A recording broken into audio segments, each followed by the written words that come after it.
Namaku Riri. Aku anak pertama dari 3 bersaudara. Usiaku baru 15 tahun, duduk di kelas 10 SMA. Tapi dunia memaksaku dewasa sebelum waktunya. Ayah dan ibu meninggal 3 bulan lalu karena kecelakaan ketika hendak pulang dari pasar malam. Motor mereka ditabrak truk dari arah berlawanan. Aku masih ingat jelas saat polisi datang ke rumah malam itu, membawa kabar duka yang memecah seluruh duniaku. Dani dan Doni, adik kembarku yang baru kelas 3 SD, terus menangis memanggil nama ibu. Aku hanya bisa memeluk mereka erat-erat, padahal hatiku juga hancur. Sejak saat itu, aku harus menjadi segalanya, kakak, ibu, ayah, bahkan pencari nafkah. Aku berjualan gorengan, es lilin, dan donat kecil buatan sendiri sepulang sekolah. Setiap pagi aku bangun lebih awal untuk menyiapkan sarapan dan bekal sekolah Dani dan Doni. Setelah itu aku berangkat ke sekolah berjalan kaki, pulang, lalu langsung ke pasar kecil untuk menjajakan daganganku. Banyak yang menyayangkan aku tak menyerahkannya ke panti asuhan, atau menyuruhku menikah muda demi dapat nafkah dari suami. Tapi aku tidak bisa. Mereka adik-adikku, separuh jiwaku. Aku berjanji pada ayah dan ibu di liang lahat mereka, bahwa aku akan menjaga Dani dan Doni sampai kapanpun. Hari-hariku terasa berat, tapi aku harus tetap tersenyum di depan mereka. Aku tak ingin mereka merasa sendiri. Meski kadang, di malam hari saat mereka sudah terlelap, aku duduk di teras rumah, memeluk lutut sambil menangis diam-diam. Hanya bintang dan bulan yang tahu betapa aku rapuh. Namun aku selalu meneguhkan hati, Riri nggak boleh jatuh. Kalau Riri jatuh, Dani dan Doni akan ikut jatuh. Terkadang ada juga orang-orang yang iri. Mereka bilang daganganku selalu laris karena pura-pura sedih, atau karena sengaja jualan depan sekolah biar dikasihani. Mereka tak tahu, aku hanya ingin adik-adikku makan nasi dengan lauk, bukan dengan garam seperti dulu. Hari itu, saat sedang membereskan sisa dagangan, Dani datang dengan luka di kakinya. Tadi Doni didorong temennya, terus aku bantuin, tapi aku malah jatuh, katanya sambil menahan tangis. Aku langsung menggendongnya, meski tubuhku sudah lelah seharian. Luka kecil itu seolah menamparku, bahwa aku tak boleh berhenti. Aku harus lebih kuat dari rasa sakit dan lelahku sendiri. Aku hanya anak SMA.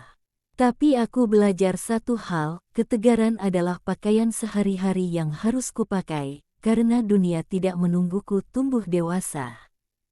Pagi itu aku membawa 2 keranjang dagangan kecil, satu berisi gorengan, satu lagi berisi es lilin dan donat. Seperti biasa, aku berangkat ke sekolah dengan mengenakan seragam yang sudah mulai pudar warnanya, dan sepatu yang solnya sedikit terlepas di ujung. Riri, dagang lagi. Nggak capek, sindir salah satu teman sekelasku saat aku duduk di bangku pojok sebelum bel masuk.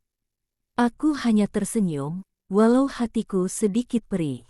Setiap hari aku selalu berusaha kuat, tapi bukan berarti aku tidak merasa lelah. Di sekolah, aku lebih banyak diam. Fokusku hanya belajar dan menjaga nilai agar tetap baik, walaupun setiap malam aku hanya tidur 4 jam karena harus menyiapkan jualan. Beberapa guru memperhatikanku, tapi sebagian hanya menatap iba tanpa berbuat apa-apa. Ada juga yang menganggap aku mencari simpati. Bahkan suatu hari, seorang ibu kantin berkata dengan tajam, "Riri, kamu jualan di sekolah terus. Jangan ngambil pelanggan kantin ya." Aku langsung minta maaf, meski aku tak pernah menjual di dalam area sekolah. Aku hanya menunggu di luar gerbang. Puncaknya terjadi hari itu. Saat sedang sibuk melayani anak-anak SD yang membeli es lilin, tiba-tiba ada tangan yang menyenggol keranjangku hingga isinya tumpah ke tanah. Donat-donat kecil dan gorengan jatuh bergulingan ke debu. Aku terdiam sejenak. Orang-orang tertawa kecil, dan seseorang berkata, "Maaf, nggak sengaja." Darahku mendidih. Ingin rasanya aku marah, menangis, atau bahkan menamparkan pelaku. Tapi aku hanya memunguti satu-satu daganganku sambil menahan air mata. Tiba-tiba Dani dan Doni datang. "Kak Riri, tadi Bu Guru bilang kami boleh pulang cepat. Kami bantu ya," kata Doni sambil ikut memungut donat dari tanah. Melihat mereka, hatiku mencair. Aku peluk mereka erat. "Nggak apa-apa ya, besok kita buat yang baru lagi. Lebih enak, lebih banyak, biar yang jahat makin iri," bisikku dengan suara parau. Malam itu aku mengaduk adonan donat sambil menahan air mata. Tangan lelahku terus bekerja, dan di sudut dapur, Dani dan Doni tertidur bersandar satu sama lain. Mereka tidak tahu bahwa kakaknya sedang menyimpan luka yang dalam, luka karena iri hati manusia yang tak senang melihat kami tetap tersenyum di tengah kesusahan. Tapi aku berjanji pada diriku sendiri malam itu. Riri tidak akan kalah. Biar mereka jatuhkan berkali-kali, Riri akan bangkit 1000 kali lebih kuat. Hari itu matahari begitu terik. Aku baru selesai berjualan di luar gerbang sekolah. Daganganku hampir habis, hanya tersisa 2 donat dan beberapa gorengan. Aku merasa sedikit lega. Tapi begitu sampai di rumah, aku melihat Dani terbaring lemas di kasur lusuh kami. "Dani, kenapa?" tanyaku panik. Doni menjawab dengan suara pelan, "Dari tadi pagi badannya panas, Kak. Tapi tadi maksa tetap sekolah." Aku segera memeriksa suhu tubuh Dani. Panasnya luar biasa. Tubuh kecil itu menggigil dan napasnya tersengal. Hatiku mencelos. Aku langsung mengambil uang hasil dagang hari ini dan menghitungnya. Jumlahnya tak seberapa. Aku bingung. Aku harus membawanya ke dokter, tapi uangku tak cukup. Aku mencoba menelepon nomor puskesmas terdekat dari ponsel tuaku, tapi sinyalnya hilang timbul. Aku terduduk lemas di pojok rumah, memandangi Dani yang terus mengigau. Dengan berat hati, aku menjual satu-satunya ponsel yang kumiliki ke tetangga sebelah. Mereka membeli dengan harga seadanya. Uang itu langsung kugunakan untuk membawa Dani ke klinik kecil. Doni ikut memegangi tanganku erat, tak berhenti menangis. Di ruang tunggu, aku berdoa dalam hati. "Tuhan, jangan ambil Dani juga, aku nggak sanggup kehilangan lagi." Setelah disuntik dan diberi obat, dokter berkata Dani harus istirahat total dan banyak minum air putih. Aku mengangguk berkali-kali sambil mengusap air mataku. Kami pulang malam itu dengan hati yang masih genting. Sesampainya di rumah, aku duduk di dapur yang gelap. Lilin kecil menyala redup. Aku menatap dinding kosong di hadapanku. Untuk pertama kalinya sejak kepergian orang tua, aku merasa benar-benar lelah. Bukan hanya fisik, tapi juga jiwa. Aku ingin menyerah. Tapi saat kulihat Dani tidur tenang, ditemani Doni yang setia memeluknya, air mataku kembali jatuh. Tidak, aku tidak boleh menyerah.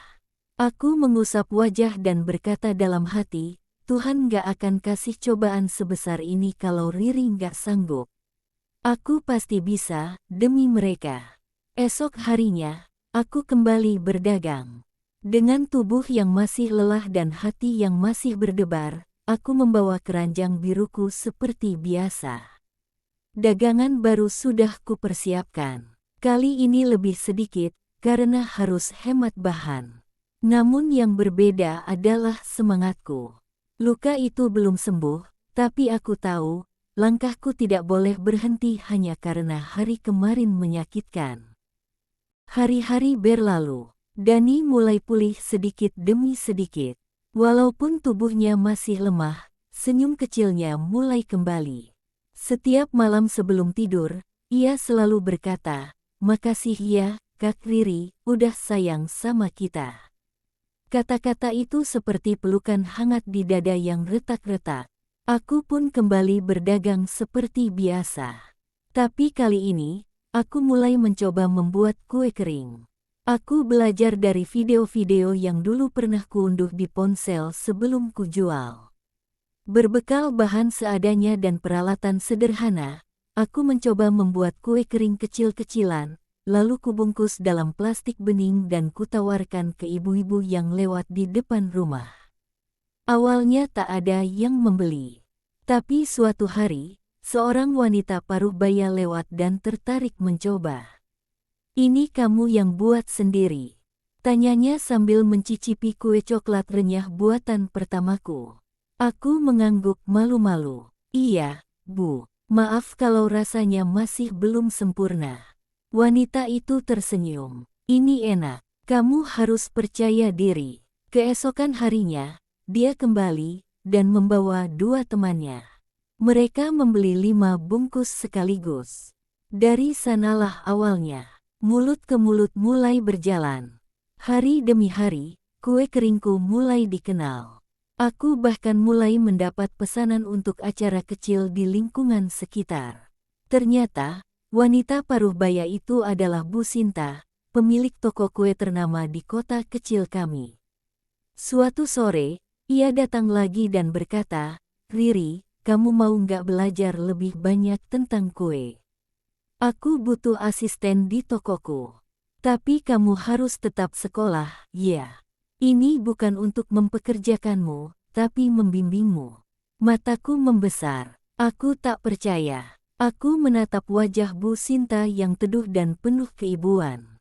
Aku ingin menangis. "Iya, Bu, saya mau," jawabku pelan. Mulai hari itu, sepulang sekolah dan setelah berdagang, aku membantu di toko Bu Sinta. Di sana aku belajar banyak hal tentang rasa, bentuk, pemasaran, dan kejujuran dalam usaha. Beliau mengajariku dengan sabar, seperti seorang ibu kepada anaknya. Aku merasa seperti punya keluarga lagi. Rasa lelahku tak berkurang, tapi hatiku mulai hangat. Setiap malam, aku pulang membawa secercah harapan baru. Dani dan Doni pun mulai semangat sekolah lagi. Kami tak punya banyak, tapi kami punya satu sama lain, dan sedikit cahaya yang mulai tumbuh di ujung jalan gelap. Untuk pertama kalinya, aku berani berharap, mungkin hidup kami bisa berubah. Sudah hampir 1 tahun sejak aku mulai belajar membuat kue di toko Bu Sinta. Dari awal hanya bantu-bantu mencetak dan mengepak, aku kini mulai dipercaya membuat adonan sendiri. Bahkan beberapa resep kreasiku dijual di etalase toko dengan label "Kue Buatan Riri". Setiap kali melihat namaku di sana, aku merasa seperti mimpi. Rasanya tidak nyata. Anak SMA penjajah gorengan kini kue buatannya dibeli orang-orang kota. Dengan sedikit uang tabungan yang kukumpulkan dari pesanan kue dan hasil dagang, aku memutuskan menyewa gerobak kecil. Aku menghiasnya sendiri dengan cat warna pastel, menulis di bagian depan, "Kembar manis, kue dan cinta dari rumah kecil kami." Terinspirasi dari Dani dan Doni, yang tak pernah lelah menyemangatiku setiap hari. Gerobak itu kuletakkan di pinggir jalan dekat pasar kecil setiap sore. Responnya luar biasa. Banyak ibu-ibu yang suka karena rasa kuenya lembut dan murah. Aku bahkan mulai menerima pesanan untuk acara ulang tahun dan pengajian. Dani dan Doni pun sering ikut membantu membagikan selebaran kecil yang kami cetak dari printer pinjaman tetangga. Mereka bangga sekali. "Kue buatan Kak Riri enak," kata Doni dengan mata berbinar ke setiap orang yang lewat. Suatu hari, kepala sekolahku memanggilku ke ruangannya. Aku sempat takut, kupikir karena aku terlalu sibuk berdagang. Tapi ternyata beliau ingin memesan kue untuk acara sekolah. "Riri, kamu anak yang luar biasa," katanya. "Kamu membuktikan bahwa keterbatasan bukan alasan untuk menyerah." Aku pulang hari itu sambil tersenyum kecil. Bukan karena pesanannya, tapi karena akhirnya ada yang mengakui usahaku. Malamnya, kami bertiga duduk di beranda rumah, makan roti tawar dengan meses. Langit malam dipenuhi bintang. Dani bersandar padaku dan berbisik, "Kak, nanti kalau kita sudah besar, kita bantu kakak jualan, iya." Aku mengusap kepalanya. "Nggak usah, nanti kalian jadi orang sukses." "Cita-citamu apa, Dani?" "Dokter," jawabnya semangat. "Kalau Doni, insinyur," katanya tak mau kalah. Aku tertawa kecil, lalu menatap langit. Dalam hati, aku berjanji lagi, dengan bintang-bintang sebagai saksinya. Aku akan membuat mimpi mereka jadi kenyataan, walau harus kulalui jalan penuh luka. Waktu terus berjalan. Usaha Kembar Manis perlahan tumbuh, dari gerobak kecil di pinggir jalan menjadi kios sederhana yang kusewa dekat pasar. Aku menyisihkan keuntungan demi keuntungan untuk modal dan membiayai sekolah adik-adikku. Dani dan Doni kini sudah duduk di SMP. Mereka tumbuh jadi anak-anak cerdas, rajin, dan mandiri. Mereka selalu membantu sepulang sekolah, dari membungkus kue sampai membersihkan tempat jualan. Tapi aku selalu ingatkan, sekolah tetap nomor 1. Kue bisa kakak kerjakan sendiri. Suatu hari, seorang pengusaha kuliner datang ke kiosku. Ia memesan puluhan toples kue kering untuk hampers Lebaran. Pesanan besar itu membuka jalanku ke skala produksi lebih besar. Aku mulai mempekerjakan tetangga yang juga ibu rumah tangga.